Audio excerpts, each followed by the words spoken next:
You have a lot of problems. Today, I want to tell you why you're so anxious and afraid of approaching women. And even if you're not afraid, I want to tell you why you can't find a good woman, why your relationships suck ass, why are people not taking you seriously as much as your grandpa or your dad did when they were at your age, why you have this slight depression, why you have this like constant melancholy inside of you, like you're constantly half depressed, half sad.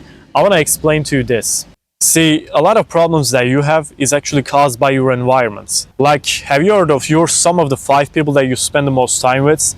If you don't have 5 friends or you rarely get to spend time with them, you spend time more with your TV, you spend time more with your social media, you spend more time like doom scrolling, watching stupid stuff on Netflix, then you will be more likely to emulate those characters that you see on TV, whether you want it or not. And you might be telling me, no, I don't get affected, I don't get impressed that much. That's bullshit, and don't be egoistic. Let's talk about today's TV shows and those male characters in those TV shows. The men on the TV shows are shown as these incompetent losers who have no standards for women, who are dumb, who are weak, who just suck basically in so many aspects of life. And because in these TV shows they write unrealistic scenarios as realistic scenarios, and they try to brainwash you into thinking that that's totally how the real world works and not the other way around. Like, for example, if you're a nerd who's afraid of approaching women, other women in those TV shows are more likely to find that character, find that nerd, that like very afraid guy cute and attractive.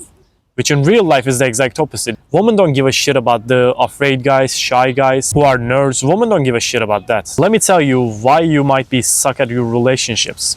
The men on the TV shows, they pick women besides on how they feel. They don't have standards. They don't have uncrossable lines. You've been told as long as you're in love, then that's what it all matters. It doesn't matter how ugly the girl is. It doesn't matter how many body counts that she has. It doesn't matter how terrible that she's treating you. It doesn't matter how less of a man she makes you feel. You shouldn't have standards as a man, and if you do have standards, then you're a terrible guy. The only guys in the TV shows that have standards, they make them look like assholes. The guys who say, I want my woman to be virgin, I want my daughter to be virgin, I don't want them to sleep around.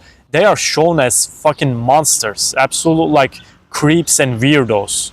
The guys who get rewarded are the guys who get completely annihilated by their woman. You know those like main characters that constantly get disrespected by their woman? They make those characters look like the good guys, look like the main guys. So as you keep seeing those guys get humiliated by women, as you keep seeing guys who are afraid and shy get rewarded, what do you think is gonna happen to you?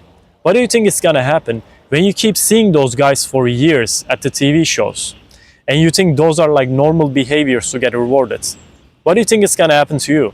You're gonna be more likely to be anxious on approaching women at the outside. You're gonna be more likely to tolerate bullshit behavior from your woman. You're gonna be more likely to choose a woman who's a terrible human being, who's narcissistic, who's like treating you terribly, who demasculates you in so many times. And you're gonna have the relationship dynamic that is completely turned upside down. And you're gonna wonder why your relationships suck, why you're afraid of talking to women, why you barely get any woman, and when you get woman, it's a terrible relationship, and why you don't feel like a man in your own relationship.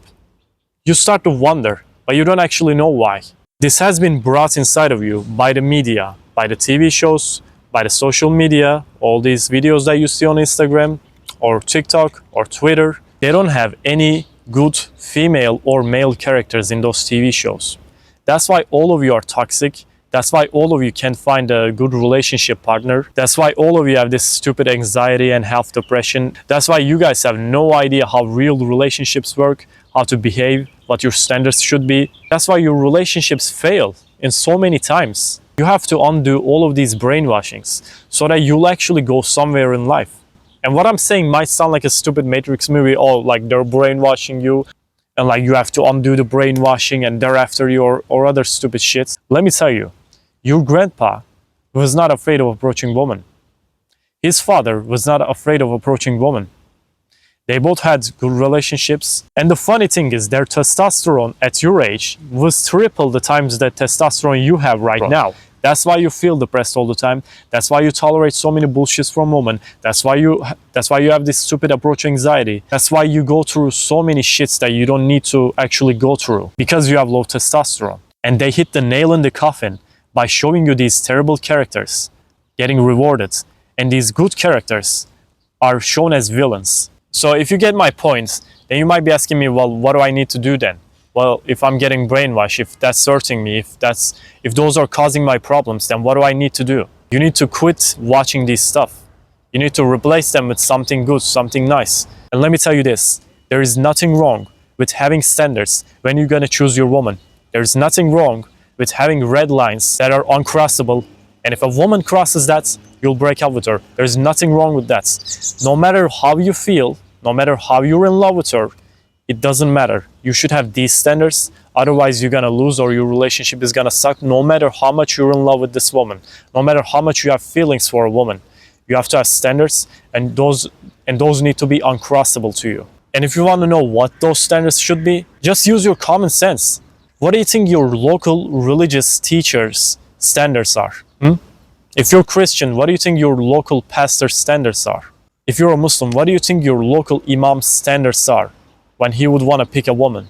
Think about that. If you want me to sum it up, I would say she has to be beautiful, she has to be a virgin, she has to treat men with absolute respect, she has to treat you with respect, and she has to listen to your words. She has to listen to your words so respectfully, so religiously, and she has to obey you.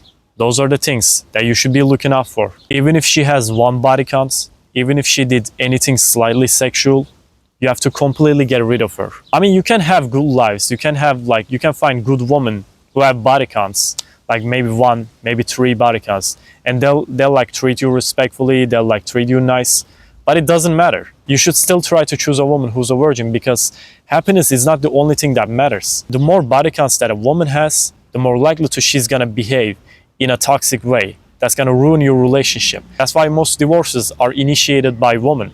That's why women choose to break up their families. That's why women don't even care about good guys, and they don't look at good guys. They only choose the guys who excite them. That's why most men cannot get with most women. That's why there are more virgin men than there are virgin women. These lines that I just told you should be uncrossable for you. If she had one body count, get rid of her. If she even just kissed a man before you just made out with him, get rid of her. If she's a mid-looking girl, get rid of her. If she's a girl who wears revealing clothes, and I'm not talking about overly revealing clothes as well. I'm talking about girls who wear like slight cleavage, tank tops, leggings, even the girls who wear pants, like regular pants, but her ass line is like kind of showing, like you can see it. Those are the exact type of woman that you shouldn't be with. And you might be telling me like, what the fuck? Those are the most women that I see. I literally almost don't see any woman like that. That's my fucking point. Most women are terrible for you. Most women will let you down. Most women will make you have terrible relationships. That's why you should be so strict on choosing women. You might not agree with everything I say, but at least try to get some of those standards that I just told you and add them to your own standards. At least try to do that. You'll see how good your life becomes. Like, I live in Turkey. Most of my girlfriends were virgins. Most of my girlfriends didn't dress like skanks, and they respected me and I loved them, but I still got rid of them because they weren't traditional enough. They weren't good enough. And I would get rid of them 500 times again if I could. You have to be this strict for your standards, because you will only have one future. You will only have one future, and you cannot throw that away for some girl that you have feelings for. You have to have high standards for yourself, because you're actually worth it. Because your future is actually worth it.